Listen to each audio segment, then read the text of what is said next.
called Parkin. I was brought up on a farm in Cameron, the other side of Lindsay. And at 17 I went to Toronto and worked for Woolworths as the stock clerk in New Toronto. And I was there for 5 years, and they moved me down to Parliament and Yonge, where I was an assistant manager. And then from there, Chainway asked me if I'd come to Port Hope to run the Chainway store in Port Hope. And I've been here ever since. And from the Chainway, I went to Edwards Menswear, and I was with them for 4 or 5 years. And then from there I went to the Nicholson File. I had a sister-in-law at that time worked there, and she got me a job there. And I was there 8 years, I guess, 7, 8 years. And from there I went bricklaying. I was renting off a bricklayer's apartment, and he asked me if I wanted a job labor and I could learn the trade. And that's where I went then. And from there I worked for him 7, 8 years. I went to El Dorado for a year and a half or two. El Dorado, which is now Kamiko. And from there, I got laid off again and decided to start my own bricklaying business, and I've been at that for the rest of till I retired. Wow. So what was Port Hope like when you first moved here? Well, there was, I think, 5 menswear stores at that time.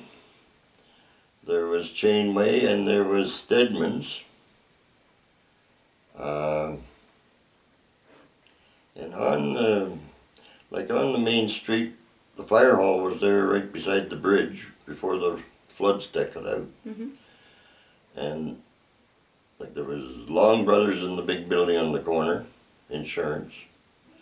Then you went to, there used to be a war surplus store, I think next door. And then there was Chainway. And then there was a little insurance office next door to that, I think.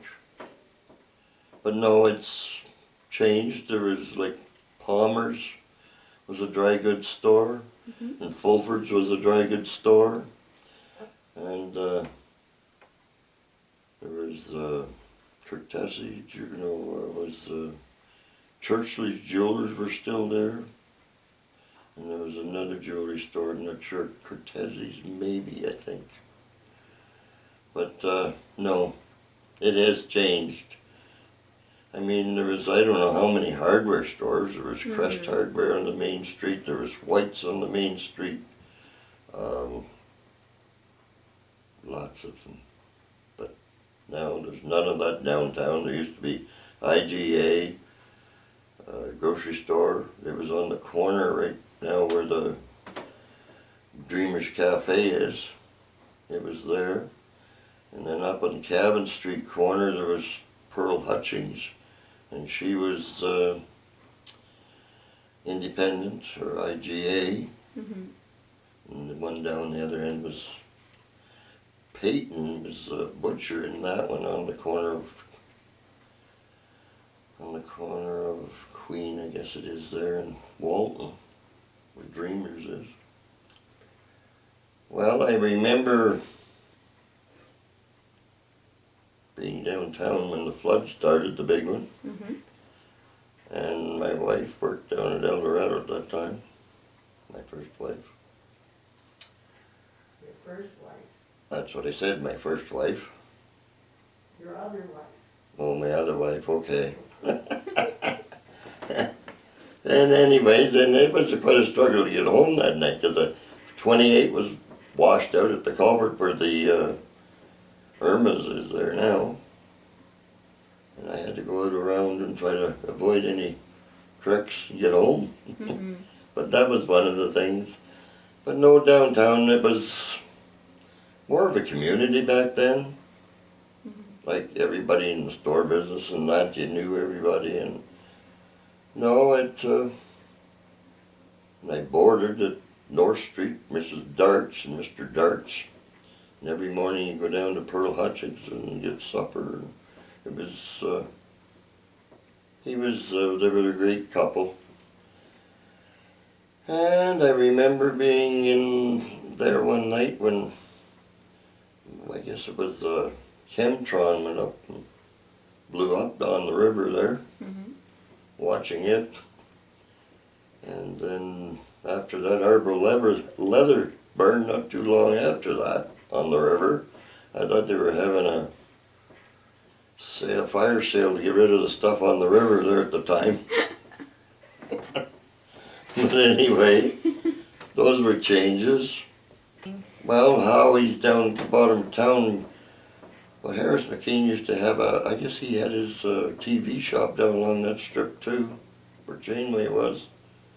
And I remember every Sunday there'd be a bunch of guys go down, they'd have guitars and they'd have a jam session in his shop. And then after we'd go down to Howie's restaurant just down the street. What was his last name? Howie? No, Mark. Old Howie Mark. And Howie would lock the door and everybody'd have steak and he'd bring out a bottle of whiskey. That was pretty well every Sunday after supper time. Or well, we'd play guitars and sing. And no, that was a good day. Because in the store business back when I was at it, you were there 6 days a week. Because when you were running the store, you had Wednesday afternoons, they were closed. That was and then so I had to stay, take stock, oil floors, and do things like that. So it really wasn't a day off for me other than Sunday. But no, I had a good bunch of ladies work for me at that time. So you mentioned the Wednesday afternoon close thing. I've heard that before. Was that something that was common then, or was it unique to Port Hope, the being closed? I don't know. It was. I think everybody closed on a Wednesday afternoon. Even when I was in Wolverton, Toronto, they closed on a Wednesday afternoon. Up there, so maybe it was a thing. But never opened on Sundays for sure. That was family day or whatever you wanted to call it.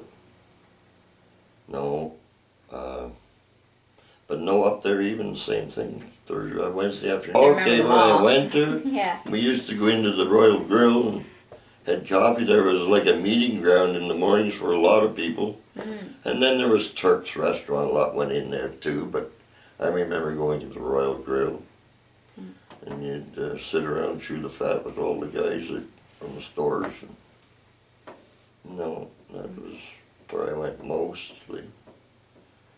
And then there was Mert Parents Pool Hall. It was a gathering place for a lot of people to go in and play pool or whatever. And El Dorado, it was a fun place to work. Paid well in wages, but I got tired of bricklaying and getting laid off in the winter time. So I went and got in there for a couple of years or so. And that was a different place to work. I remember I used to run what they called the UF4 slurry line. And I remember one time a line broke and I had to get it shut down, and I was off for 3 days because I was covered in blue slurry. And you get high, so they put you off for 3 days until your system cleared out. But I didn't light up at night or anything like that. I was there, I was in Chainway with the first flood that the ice took out before they deepened the river. Mm-hmm. There was one before. What year did that one go down? You weren't at Chainway then, it was 1936. Well, there was one. One in the mean, 70s, I think. there was one in the 70s, but not the big one. No, the big one was 1980. That's right. In the 70s, there was a small one. Oh, yeah, that's the one that hit Menzies. Menzies' car lot in the Dealership, house yeah. and took it out of there. And I don't remember what year. but I remember it going out, and I was in Chainway. I had a bunch of cleanup to do in the basement of that, but not bad, Mm-hmm. because it was pretty close to the river there. Yeah. But it took out Menzies and a few other things. It wasn't as bad, but there was chunks of ice as big as the living room sitting up ashore. Yeah, I've seen pictures. Have you seen some of those? Mm. Okay. But that's the one I remember. Then I was, I guess I was working for Brick Lane that other time. I guess when that one went. But no, the big one when it went through, I came in and I was in town. I guess for some reason, bank or whatever, and then everybody said, "Well, get home because you may not get home because 28 was blocked."